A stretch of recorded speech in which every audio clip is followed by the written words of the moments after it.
So now it is time for an inspirational talk, one of our favorite things that we get to enjoy during the service this evening.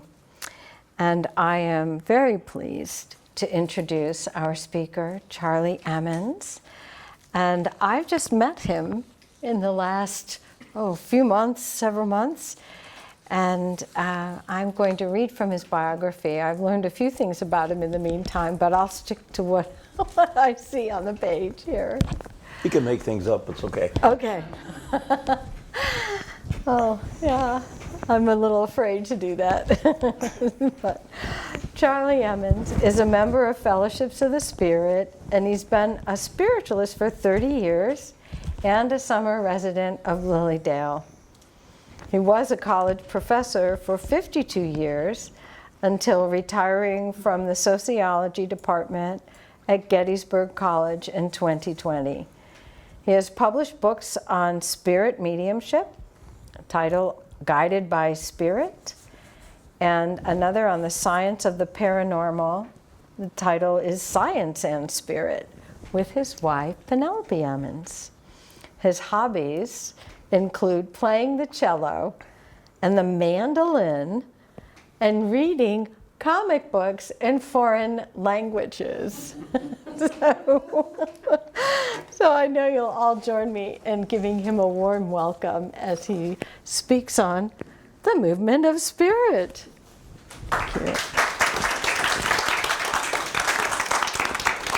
Thank you very much, Joanne. Hi, everybody. Hi. Joanne told me that I could understand movement of spirit however the spirit moved me. And so I am.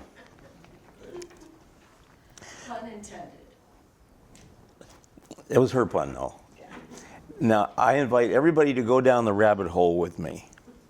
Now, don't have to worry, because you can always get back out again, and you don't have to believe anything I say when we're down there. First question, who's doing the movement? Is spirit moving us? Are we moving spirit? Are we all spirit and moving other spirits and moving the material world? The late, great John White of Lilydale said, "You are as much of a spirit now as you're ever going to be, and since you're here now, this must be one of the spirit worlds." I like that. My wife Penelope and I have interviewed scientists who study consciousness apart from the body or after death, and with topics like spirit mediumship, reincarnation in past lives, out-of-body experiences, near-death experiences. And I consider that consciousness to be spirit. How can this consciousness or spirit move things, so to speak? Spirit moving matter. Many quantum physicists are now taking seriously the possibility that consciousness is more fundamental than matter. Some of you know about the double slit experiments in quantum physics.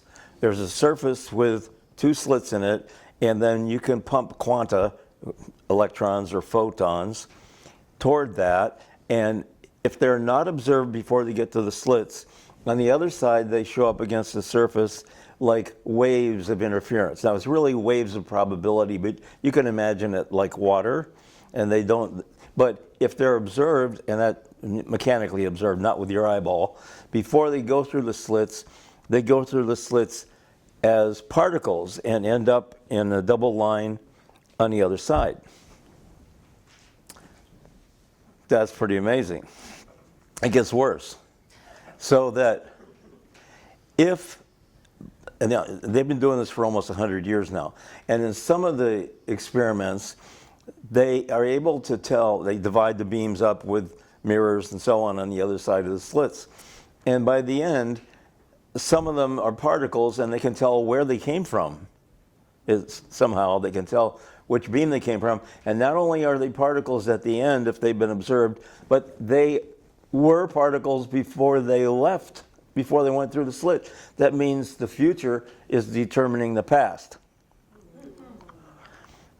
Physicist Niels Bohr said, if you're not deeply disturbed by quantum physics, you don't understand it. And if you take photons from a source and they go outward like this, the photons over here, if you manipulate them, it'll change the photons over here. Einstein said that quantum physics was spooky action at a distance.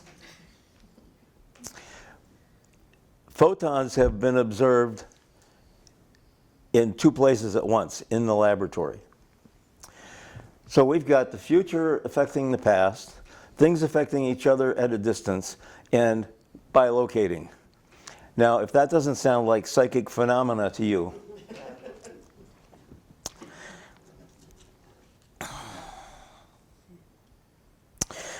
so that means consciousness or spirit moves, creates, solidifies matter, like the waves into the particles. And there has been matter in the universe for billions of years, way before humans. So what was this consciousness billions of years ago? The ever-existing wind?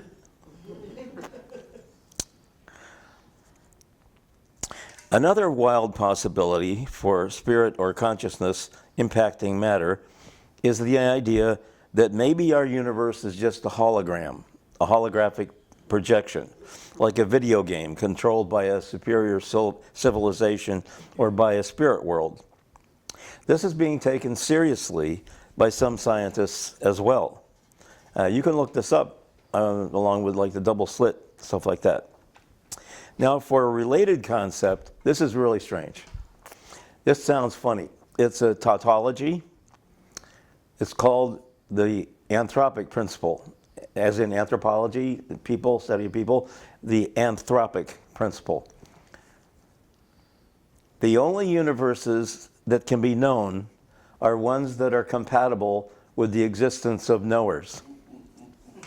Now, if that doesn't sound like it is a tautology, it's a little bit like saying if a tree falls in the forest and there's nobody there to hear it, does it make a sound? Or if a man says something and there's not a woman to hear him, is he still wrong? Yes. Yes. Yeah. Don't pitch him us off. Now the real point of the anthropic principle is that, in fact, this universe does allow for the existence of knowers. And the odds against that happening are astronomical. There are a whole bunch of physical laws that have to be just right for that to happen. You can read about this in the book, The Symbiotic Universe, by George Greenstein. I went to a physics colloquium at Gettysburg College, just for fun, and they invited George Greenstein to talk about the anthropic principle. And he kept saying, this is just straight stuff, this is straight stuff, this is real physics. And I asked him, of course, does anybody have a spiritual interpretation of this? And he said, well, you can read my book, The Symbiotic Universe. I don't take a spiritual view of it, he said. Well, after reading his book, come on. I don't know how you could see this as anything but a spiritual thing. He says that the universe requires the consciousness, and the consciousness requires the universe, or the material part of the universe. So I just thought that was quite amazing. Now let's have some parapsychological examples of consciousness or spirit having impact on the physical. Psychokinesis. I did experiments in college controlling dice. I got highly significant results. I've had several PK things in my life. Like I was 10 feet away from a light one time, and I thought to myself, if that light were on, I could see better. And it went on just like that. I was in the kitchen here in our cottage in Lilydale when somebody called me from Erie to tell me about a member of our congregation, the First Spiritualist Church of Erie, who had died. And they said, Pearl. I said, Pearl. Oh, Pearl, whom I knew very well. And as soon as I said that, the light in the ceiling blew out. Now, that's not the way lights are supposed to blow. It's supposed to blow when you turn them on as a surge. But that's a common PK experience. lights blowing out. And then there are also, so there's PK from the living, but sometimes it's hard to tell the difference between that and physical effects and hauntings, and sometimes it's a combination of the spirit that's passed and the current person living. Apports are another example, things appearing out of nowhere or disappearing and coming back again. One woman in Gettysburg told me that she lost her gold ring, and they looked everywhere and they found it on top of the door frame, and they're sure nobody put it there.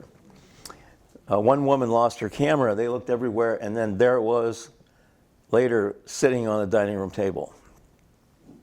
I think I might have had an apport happen to me only once. I went into my office at home in Gettysburg, and I saw on top of a basket, sort of a container, there was an antique paperclip right beside a buffalo nickel. And the only buffalo nickels in my house would have been in my dad's coin collection, which was stowed well away, you know, so I thought that was very strange. Stanley Krippner, one of the best parapsychologists, he's 91 now. He's connected with Saybrook University in California. He did really excellent research on apports. And he observed a guy in Brazil named Amir who could make stones appear, polished stones appear, and religious medallions. He's a Muslim, but he's got these Christian medallions showing up. And one time, a woman asked him, said she'd like a stone, and he said, close your fist, make a fist. And he said, what kind of stone do you want? She said, an emerald. He said, open your hand. There was an emerald. And a mineralogist looked at it, said it was an emerald, low quality, but it was an emerald.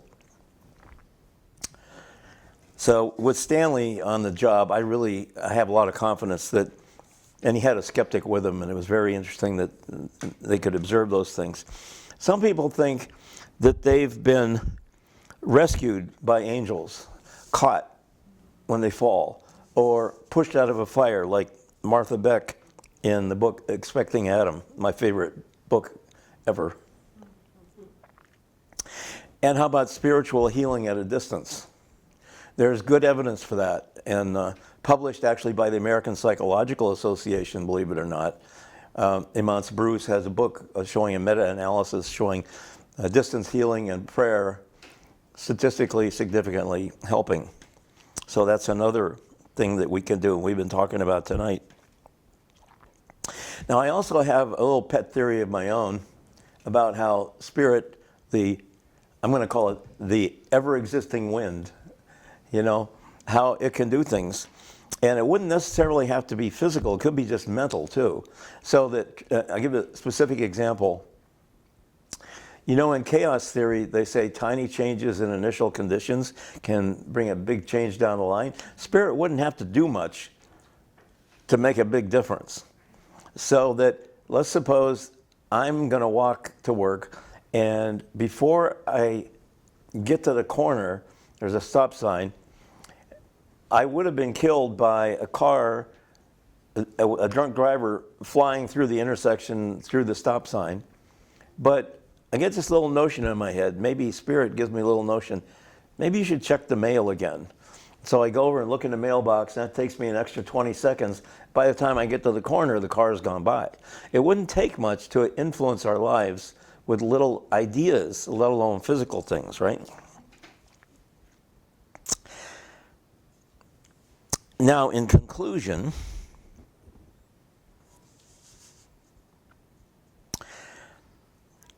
they used to question whether the spirit world is real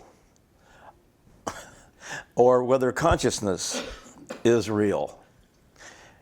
Watson, the most prominent behavioral psychologist, said in the 1920s, there can be no such thing as consciousness. Presumably he was conscious when he said that and knew he was conscious. But objectively you can see where that happens. If you can't find it in a laboratory to an objective scientist, you might as well say it doesn't exist. If you look in the brain, you can't find the consciousness. You can find some impacts of consciousness, but you can't actually find consciousness.